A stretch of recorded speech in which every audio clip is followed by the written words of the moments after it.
Welcome to Real Estate Coaching Radio, starring award-winning real estate coaches and #1 international best-selling authors, Tim and Julie Harris. This is the #1 daily radio show for realtors looking for a no BS, authentic, real-time coaching experience. What's really working in today's market, how to generate more leads, make more money, and have more time for what you love in your life. And now your hosts, Tim and Julie Harris.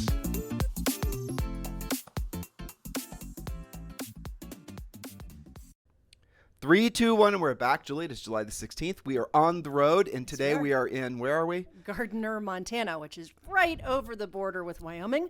And we are looking at Yellowstone, basically the backside of Yellowstone. This is the original gateway to Yellowstone, so it's kind of a cool old town we're going to walk around in a little bit today.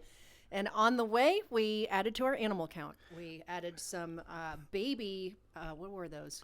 The bighorn sheep. Bighorn. I wasn't expecting to see babies. And you know what struck me was how absolutely camouflaged those little babies were with the rocky mountainside down to being speckled the exact shades of gray. That was really interesting. It was. And we did get some pictures of that. We did put it on Instagram at Tim and Julie Harris.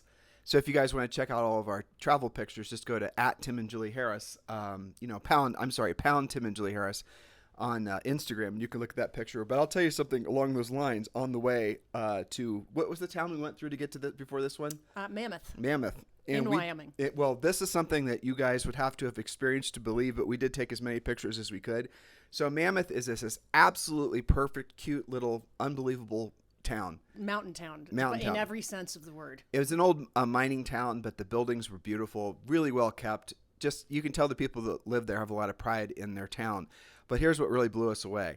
There was a herd, is it a herd? I think it is, of elk that had just basically taken over the actual town, including the town square, in people's yards, everywhere. There was elk just everywhere. It was intense. And we really couldn't even believe it. There were so many of them.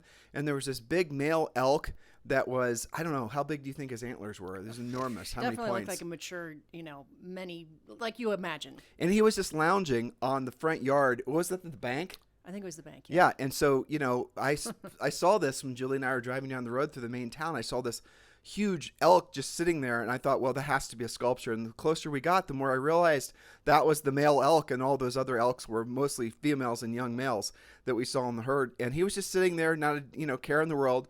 And Julie wanted to jump out of the car and get a picture, and sure enough, she did. And that picture's on Instagram. And basically, she was standing way too close to the elk, and got a picture. And then the park ranger, or they yelled at me. He yelled at her, "Ma'am, you're supposed to stay at least 75 feet away from the wild animals." Yes. And then we saw a sign that was up, and evidently this town is not only frequented by elk, but it's also frequented by bear and by buffalo. So there was a sign that says, in essence, don't be surprised if you run into essentially, all the animals in the kingdom as you're driving through our little town. Or walking around. Right. And stay the hell away from them. Yes. I mean, you have to be really aware. As you would say, stay frosty. And, there's signs everywhere saying be bear aware. Yeah. So, yeah, you got to pay attention a little bit. But isn't that just put that in context, though? Here you are, you're just driving, going to the pharmacy or whatever, and then you go around the corner and there's a bear just sitting there. Yeah, I know. And, I thought something our tour guide Adam said was interesting about the fact that these ginormous animals basically ignore you. They do what they want. They walk around. They're walking on the sidewalk. They own the place. And he said, they don't care about you. You think they care about you. They don't care about you because you are not prey. No. And we think about it like, are they going to be scared of us? What should we do? And he's like, they're not thinking about you. Well, no, exactly. But the other thing is that they are not seeing humans as much of a risk either, because they live in Yellowstone, and Yellowstone there's no hunting. Mm-hmm. They're very protected. And so they just don't it's just, I don't know. I've never experienced. I'm not saying you should go pet them. I'm just saying that they have the right of way. Yeah. So in case you didn't know. In case you didn't know. But I really enjoyed those baby bighorn sheep because, often as we're driving, we're looking up these absolutely sheer rocky mountainsides, wondering what in the world lives up there, and that was answered. And they didn't seem to bother at all. That's their environment, Such a beautiful part of the country. Beautiful. We're standing here looking out this window at that river, It is just shockingly beautiful how you see all these ridge lines and you see the mountains in the background. And the funny thing is that is the least impressive view of the mountains that we've seen so far. I know, and it's still amazing. Right. If you've never driven through this part of the country, you really have to do it. It gives you a completely different. We did this a long time ago. Like when we basically first got married. Yeah. Right. Definitely. I mean, so that was a long. Early 90s. Yeah, early 90s. And we did it a Miata. A little Mark I Miata. And that was quite an experience, too, as you can imagine. But I have to say, this time around, everything looks more evolved. The roads are better. The towns are more mature. I mean, it's been 30 years, Yeah. So everything's gotten to be a lot more travel-friendly, I have to say. Definitely. And we went to see also the where did we go yesterday? Remind me. Old Faithful. Old Faithful, right. And Zoe was very unimpressed with it. She basically thought her lawn sprinkler at home that she plays in was more impressive. Indeed. But she did like the chocolate ice cream that came with. So That's right. yeah. But anyway, so we're having a great, wonderful trip. If you guys are ever thinking about what you should be doing with your summers, I strongly encourage you to get on the road. And it really will, it really will put all the things that you think the country's focused on in context, because around here, none of the things that, the news and the media and politicians are trying to get you to focus on, they just don't exist here, which is quite a nice reprieve from the false reality that most of us live in. The construct that a lot of us believe is actually happening around us actually probably isn't. It's probably all just mostly some sort of hyped up thing to get us all fearful. And then when you come here, you kind of realize what a blessing. Well, you were reminded, really, what a blessing it is to be an American, and what a blessing, frankly, it is to be alive at this point in history. Now, I'm going to pivot and let's talk about real estate. But before we do, I want to share with everyone a little factoid I came across this morning, actually watching a YouTube video about Warren Buffett. And I thought this was really fascinating, and it struck me that I'd be sharing this with all of you, just for the fact that a lot of you are this could be relevant for people that are older, but also people that are middle-aged, people that are younger, all age groups. Warren Buffett made 95% of his wealth, maybe it was even like 96% of his wealth, after the age of 60. I hadn't heard that before. I had heard, and this is a statistical truth, that most people don't make and don't experience the most of at the highest point in their careers until they're basically in their mid-50s to the mid-60s. And I think that's fascinating, especially in this time where everyone believes, in essence, that if you haven't made it by, say, 35 or whatever, you're never going to make it. It's absolutely not true. And just use that Warren Buffett example. Is if he made, obviously, I don't think he's not the world's wealthiest man anymore, but I still think he's one of the top five. Yeah.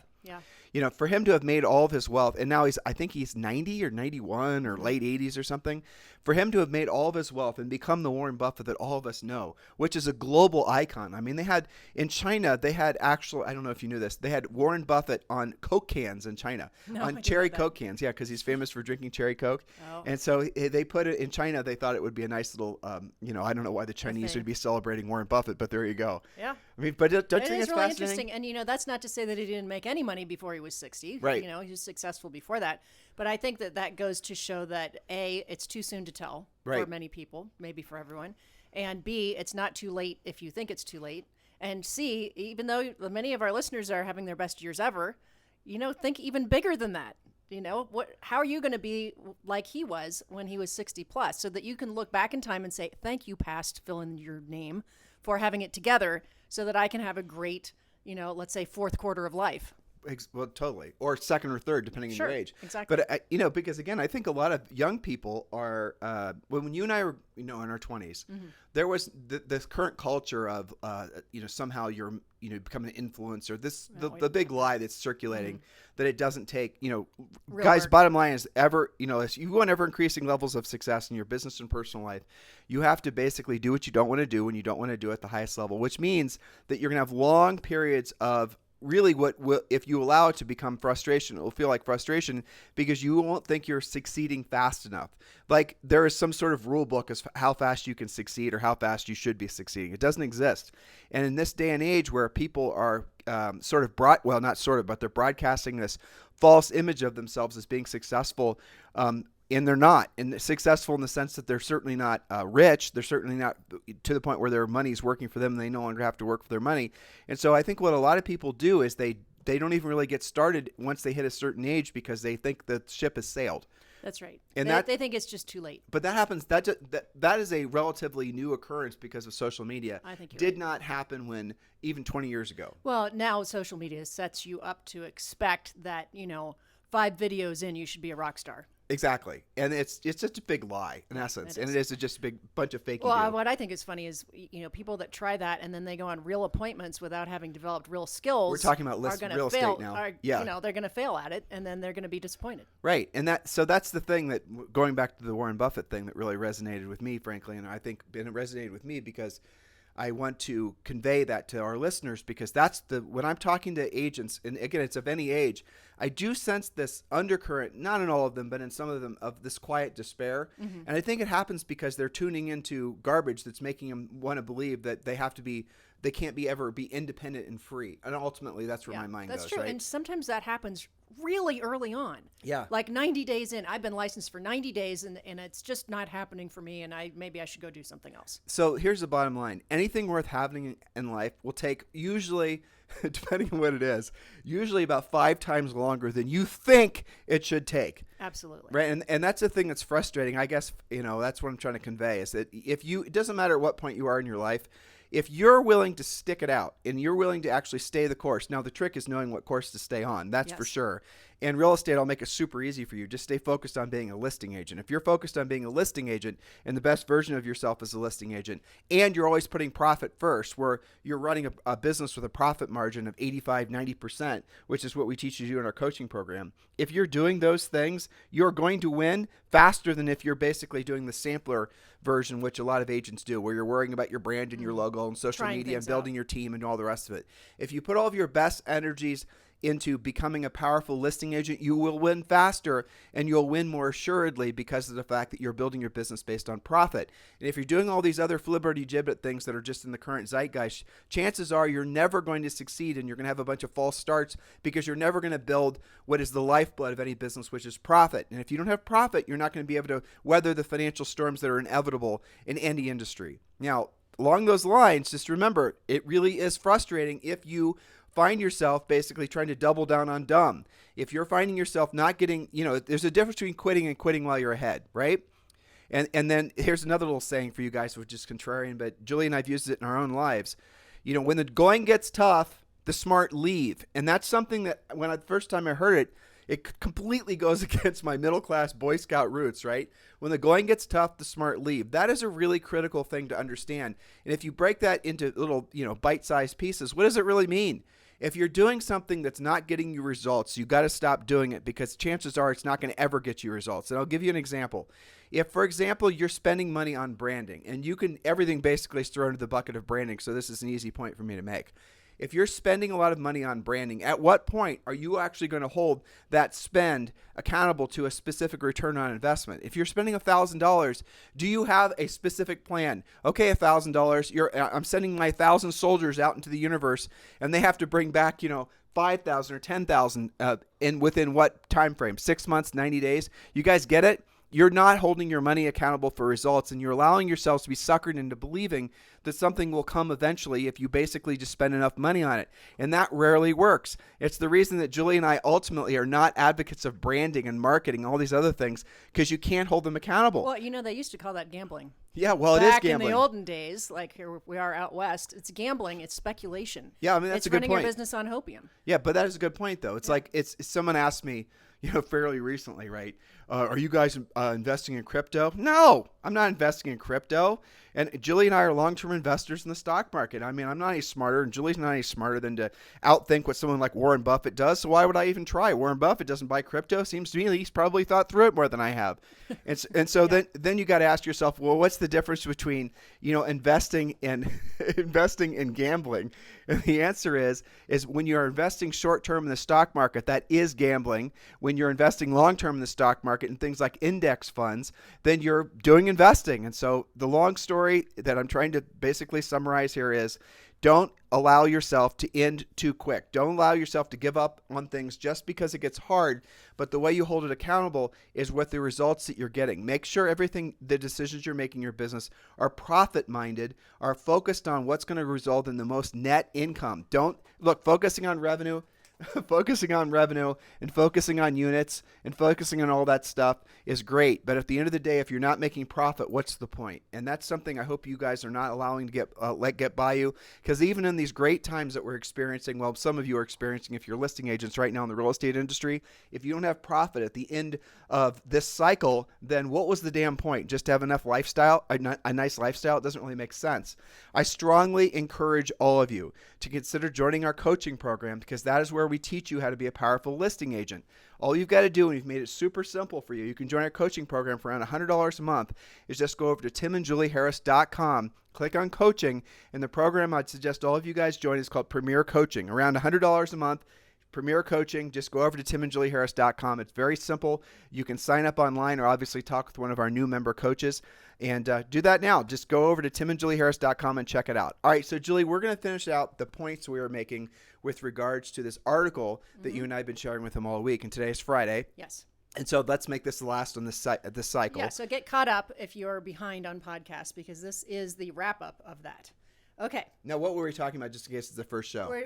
We've been talking about all the different aspects of EXP, and especially EXPI stock, and all the incentives and the programs and why you should care. Right. And we're taking this from the perspective of not somebody who's in the real estate industry, but we're just talking about stock, but a guy that's basically, essentially, I think he runs, he's like a hedge fund security guy, helping other people. He's an investor. Money manager, investor, right. Yeah. And it's interesting to get an outside perspective on EXP, because all of us are so inundated with information about real estate brokerages from the real estate brokerages perspective. But to get essentially the points and the counterpoints from a third party, for me, I thought it was very fascinating, especially how he laid out his argument about why he thinks EXP is an absolute home run in investment. Now, he's looking at things from an investment perspective of buying the stock EXPI. Now, Julie and I are not, stock analysts. We're certainly not experts on any of this stuff. We're just sharing this information with you because we thought it was fascinating. A lot of you will think it's fascinating. And it goes back to the previous points that we were making with regards to running a profitable business. And if you can sell real estate and figure out ways to make multiple streams of income from that same real estate transaction, you are going to create a financial future that's going to be full of abundance, opposed to having to stay on the transactional treadmill.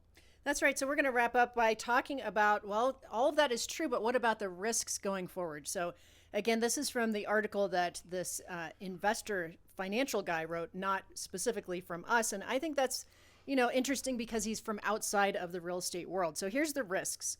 He writes, the real estate market could go into a recession. The number of transactions, of course, in this situation would be lower. The revenue per agent could decrease, but I doubt agent growth halts or declines. He says, think about it. As more agents learn about EXP, why on earth would you take a 50-50 split for a book of business when you could get better? And just think of all the EXP agents who have less work. Are they just going to sit around? No, they're incentivized. Revenue share and stock to start poaching other agents into the EXP umbrella. So I think that point is good, but it's not great, to be honest with you, because first of all, there are very few agents that are in 50-50 splits anymore. True. That doesn't really exist. But here's the reason I think personally EXP's model will do fantastic in a recession or a slowdown.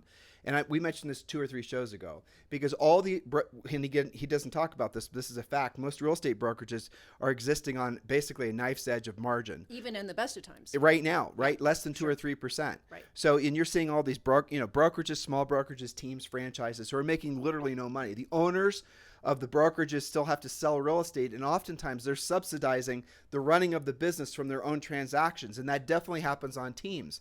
And if guys, you're having to do that in the best of times, to Julie's point, you're going to be really suffering when things round the bend. And so in our opinion, I think I'm speaking for you, my dear. Sure. In our opinion, what's going to happen is if when the real estate market starts to pivot back towards a balanced, neutral, or a buyer's market, you're definitely going to see all these real estate brokerages, which were operating virtually on no margin or no profit, they're going to be looking for an exit plan, and they're going to migrate towards EXP. Because remember, if you're with, say, for example, your Bob's Real Estate, right? And you don't want to give up your identity. Maybe your office is here in this beautiful little town that we're in Montana, and you've been there forever, and you're third generation of Bob. You're Bob the third and Bob the second, Bob, right? Okay, so you are not wanting to necessarily give up Bob's Real Estate because this is a legacy business for your family. You don't have to. It could just be Bob's Real Estate brokerage by EXP Realty. If you even want to keep your physical location, there's a way to do that. You don't have to change your logos and your branding and all the rest of it. You can keep it the same.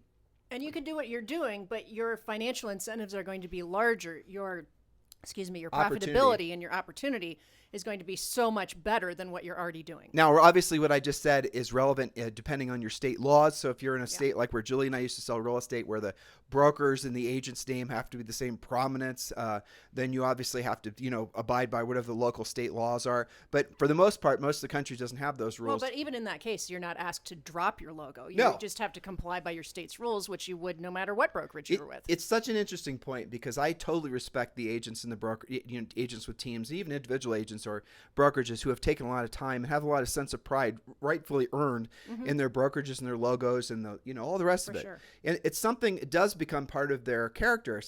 It's like a child almost. I mean, I certainly feel that way about our businesses, been right? a lot of emotional, physical, and mental development to that. Yeah, and let's say they, for example, want to align themselves with an international brokerage brand, and they then are told, well, you got to drop all of it, and you got to become, a Keller Williams, or you got to become Remax, or nothing wrong with those brands. They're fantastic. But at the end of the day, a lot of people don't want to do that. And that's one of the advantages, even though it's not often talked about, that you have when you join EXP. It's kind of a fascinating thing.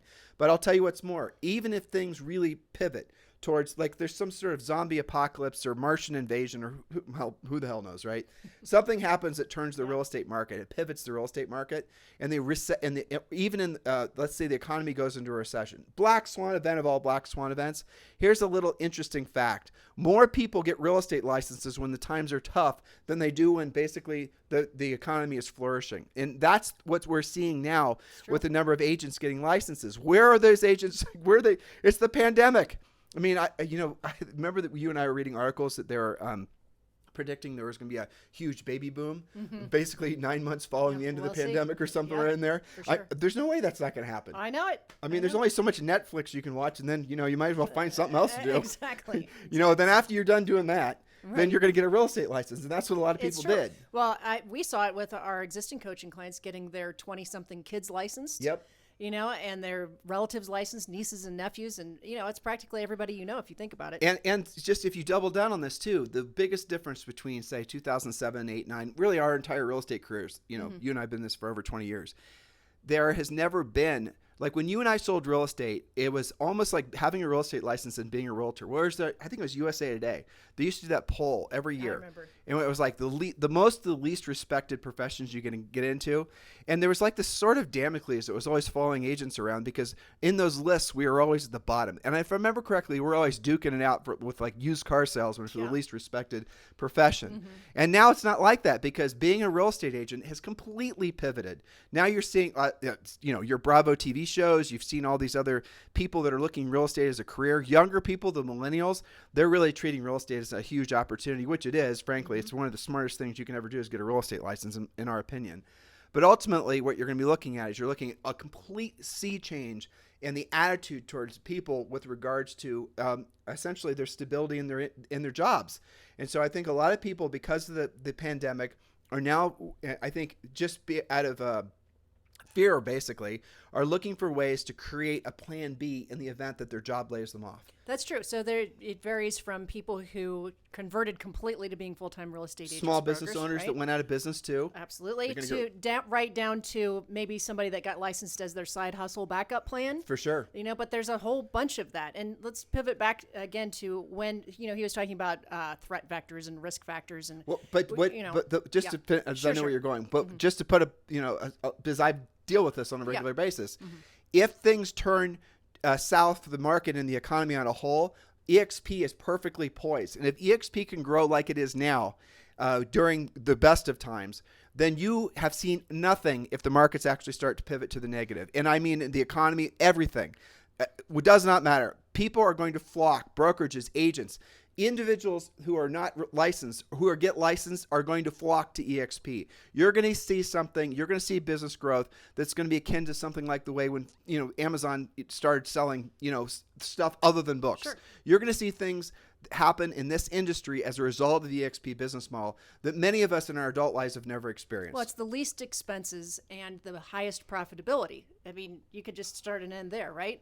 But I was talking to Lee Jennings the other day when we were meeting over in Wyoming, and he and I were talking about the fact that, what you and I and our listeners who did live through a real recession and a real housing crash, our perspective is different than this generation of agents who didn't live through that And Lee and I were talking about how it doesn't have to shift that much to have people make the decision to get over to more profitability and over to EXP. Agents freak out if something doesn't sell after 2 or 3 weeks. But it's that tiny margin that they're operating on. That's what I'm saying, is it doesn't have to be an earth-shattering shift. It might just be an off month or two, because if you're only making 2 or 3%, you're not saving any money. You're like one crappy month away. Yeah. You don't have to have a recession. Mm-mm. You just have to have, a little hiccup, and maybe things take 30 days to sell instead of 3 seconds. And obviously, Julie and I are aligned with EXP. We have been since the beginning of 2019. But here's the other thing that's really different. It's completely, it's impossible to describe how different this is the perception of EXP. Back when you and I started that's true. aligning with EXP in December of 2019, most people have had a positive perspective, but the things you'd hear people say were mostly out of ignorance as far as what EXP was. That's true. They didn't know about the company. They didn't know about the brand. What's EXP? There's no EXP agents in my market. All these things. And the perception was EXP is not a luxury brand, or EXP is not, all these things. None of it exists anymore. No, you talked about that. You had a great discussion on your Libertas group the other day. Yep. About that fact, is that all of those things that used to be a question mark out there, and they don't exist. You don't even hear them. Nobody even talks about that anymore. It seems like everybody nowadays. Now, I suppose if I walk around, I talk to real estate agents in this small town, maybe they don't know what EXP is. But for the most part, everyone's gone from it's the whole consumer acceptance thing, that graph that they taught us in college, right? You got the early adopters, and then there's 4 or 5 groups, and then, business maturity and all that. Right. Some of you guys will know what I'm talking about. The wait and seers, right? The observers. And then the eventual. You and I we're not early adopters. No, we're not. On this, we yeah, weren't. And so the early. I wish we had been. Well, EXP I do too, right? Especially with the stock. But I mean, if you look at essentially where EXP is on its growth curve, it's just entering into the phase where it's going to start having mass acceptance, in my opinion. Yes. It's just out of that early adopter phase. And we talked about that on yesterday's show, is the percentages. And that, if you think that it's too late to, get in and take out all of that advantage, it's not, because right now we're at almost 60,000 agents. Yep. And the projections are to get between 200 and 500,000 in the next 3 to 5 years. I think I've heard projections because of international. And again, and we're going to get back to what expansion. Sean had to say in his article. He doesn't talk about international. He's only talking about domestic. He mentions it in passing. Yeah. Okay, but he's not even understanding. And Sean, if you're listening, we'd love to have you on the podcast. But it doesn't seem to me like he really even understands the work that Michael Valdez at EXP has done and the number of countries that EXP has added. So this is not a U.S. or even a Canadian phenomenon. This is something that's basically a global rule changer for all. And guys, there's real estate agents. They're not realtors technically, but there's real estate agents all over God's green earth. And all those people are with brokerages. And even though different states and countries and whatnot have different licensor laws, they're all going to find EXP appealing for the same reason that all of you do. That's right. So let's get back to potential threat vectors or risk factors. He makes a couple of interesting points here. One of them is, he says, most competitors are heavily indebted. Debt is a double-edged sword. It's great for the good times, but it can kill you in the bad times. And EXP has always had what he calls a fortress-like balance sheet. So that's a huge advantage. It's not carrying a bunch of debt that's going to kick its butt in. I think it's zero debt, isn't it? Zero debt. Yeah. Glenn Sanford, the founder of the company, has basically run this company so that it's not just going to survive but thrive long term. He's built something that no one's ever done before. And most companies, what they do is they basically issue debt, or they somehow borrow money, or just doesn't matter. There's tons of ways of doing it if you're a corporation, especially publicly traded. He's not done any of it. I know, it's amazing. The company is being growing off of actual growth and cash flow, not borrowed money. Because if you borrow money, and look at, for example, some of these publicly traded real estate brands, if you look at essentially their balance sheet, they owe crap tons of money, and they've used that money to buy other brokerage and buy all the other brands, and they get headlines on Inman, and so buys this, buys the other thing. But at the end of the day, when you compare balance sheets, EXP's balance sheet is exceptional. That's right. So now let's look at EXP copycats. Another risk is a full EXPI copycat entering the market. Actually, there are a few public copycats already. Fathom is one, and Real Brokerage. Fathom is FTHM, and Real Brokerage is REAX. Remember, this is a stock guy. Fathom Realty only costs a low transaction fee. It's $4.95 per transaction and $99 after hitting cap. But that's actually a better split than EXP. But Fathom has no revenue share, nor does it have a virtual office, nor does it own a Verbella, nor is it run by Glenn Sanford and Company. Okay, that's pretty succinct. Fathom is for people doing 10 to 20 deals per year who don't need hand-holding, don't need much support because they're not trying to grow. and just want to keep the best split. EXP wants the best realtors who are hungry to grow their business and EXP's business. Now, he has a side note. Expel, EXPEL is exact. You don't need to talk about that. Okay, so he goes into talking about different business. You can skip that though. Okay, so he says, just think how many Warren Buffett clones have there been? Tons. And how many of them have succeeded at insurance? How many have succeeded at investing? You get the point. He says, Glenn Sanford took Keller Williams' model and made it better. Great artists don't copy, they steal. They improve on the past. Sanford gets the why, and he's painting his own picture. He and his team have compounded gross profits at 100% per year for many years. Back to you. Oh, keep oh, on you know reading. what? We wanted to make sure, and he'll ramp this up for us. Yeah. Let's see. Okay, iBuying could be much larger than anybody anticipates. I doubt it will take over agents' roles in the industry. However, people crave the help of other people to help with large life transactions. I see iBuying being a niche and potentially one EXP has got a little piece of. It could also be a competitive advantage or differentiator in a downturn because of its off-balance sheet. So that's express offers that you do get through EXP. And that is a major point of difference because agents, and there's several markets that this is a really big thing because we hear about it from our coaching clients, where you're competing against an iBuyer. You go in a listing presentation, the seller says, well, maybe I'll list with you, but I want to see what I can get from an iBuyer. What kind of offer do they have? EXP agents can then counter offer that and say, you know what, we have an express offer too. I'll get it to you by this evening. We'll compare apples to apples and decide what's best for you instead of losing the opportunity or not getting the call in the first place. So bottom line is if you're competing in a market where Open Door or Zillow Offers or some of these other, smaller iBuyers are relevant, they're always going to have a space. Just like, many of you don't know this, but for decades, eons, there were always investors that would, we buy ugly houses and all these other types of things that they're still around for sure. But the iBuyer model is essentially emulating what all those other investors were doing. So again, iBuyer is an iteration on an old idea. And so it's proven to work because there's always going to be a certain percent of people in the marketplace that want to basically sell the house. They're willing to pay a convenience fee or willing to take a discount on what their profit would have otherwise been or their net proceeds would have been just to get rid of the house. And those people will always exist. And that's always going to exist in every market. Now, in the best of times, like what we're experiencing now, at least from a seller's perspective, iBuyers are going to find a lot fewer customers simply for the fact that people can sell their house and they don't have to take a discount. But when things get tough and people feel more motivated because they're worried about making house payments, things like that, iBuyers will become more relevant. And if you are not with a brokerage that can essentially have that as an option for your prospective sellers, you're going to have some problems. And that's the reason that Glenn Sanford created what is it called? Express offers. Express officers. Officers.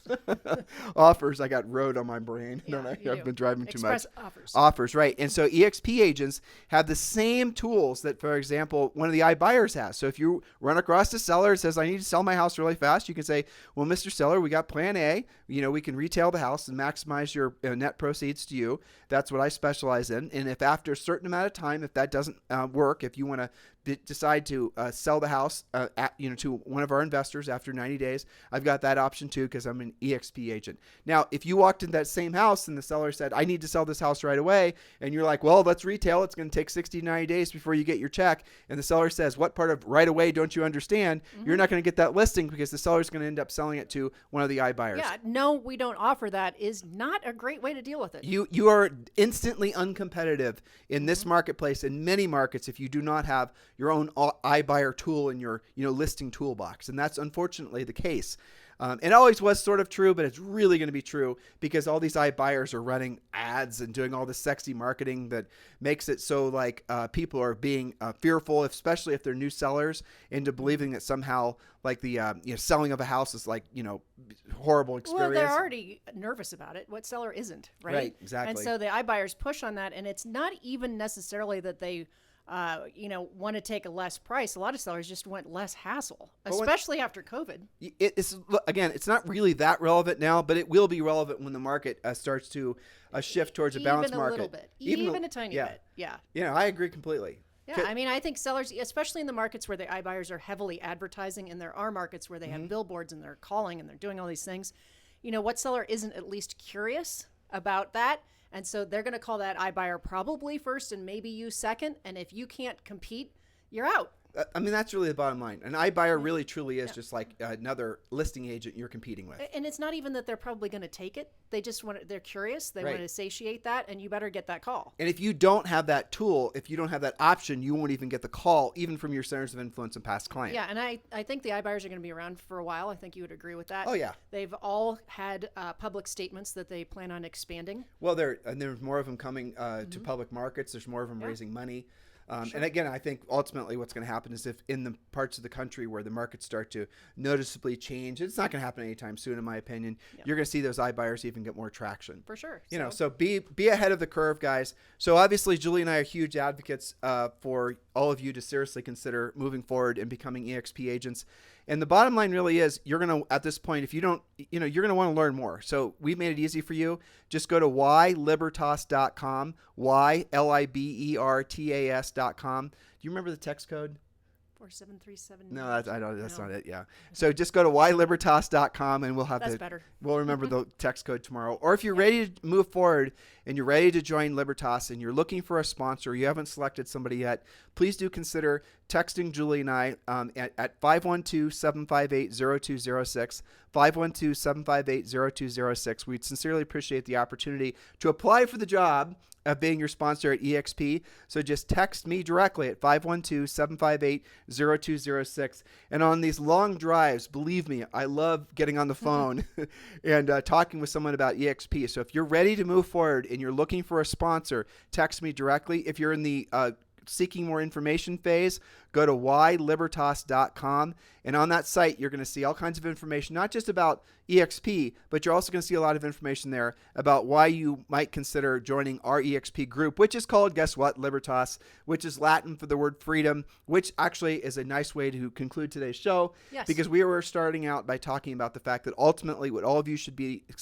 considering as your pursuit is not more awards, not more plaques, not more trophies, not more recognition, not to be famous, but it's to be rich. And rich is by definition simply where your money works for you and you no longer have to work for your money. And that's where you can actually get to the point where your income is no longer transactionally based, where your decisions that you make about where you live, how you live, is no longer dependent on where you can do transactions. How would that feel to you? Why don't you make that available to yourself? I mean, Warren Buffett didn't make almost all of his money until he was 60 or older. So it does not matter what age you are. You can still make this, whatever dreams and aspirations you have for yourself.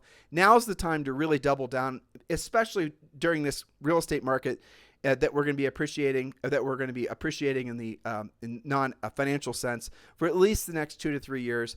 The inflation that's taking hold across the country is, no one can deny it anymore. It's really, I think I heard, Julie, 15% year over year, June to June in most markets. From June of 2020 to 2021, you're seeing 15% appreciation. They're calling it appreciation because it's really not. It's inflation, but it feels the same in most markets across the country. Yeah. That's unfreaking believable. Unfreaking believable and unprecedented. I mean, we've been doing this for a very long time. And there are markets that are even more than that, too. And if you guys aren't significantly moving the financial needle, not in terms of income, but in terms of net worth, you're not really thinking about the future version of you. And that's really where your mind needs to be. You need to be thinking, again, this is me putting my coaching hat on, but this is, if you remember if you just from this podcast, if this is what your takeaway is, please have this seed into your brain. You need to be thinking about the future version of you, because if the future version of you is looking back at the current version of you in July of 2021, after hearing this podcast of all the things we just shared with you, and if you did not take action on the things that we've shared with you, we talked about, Warren Buffett, we talked about EXP, we talked about our coaching program.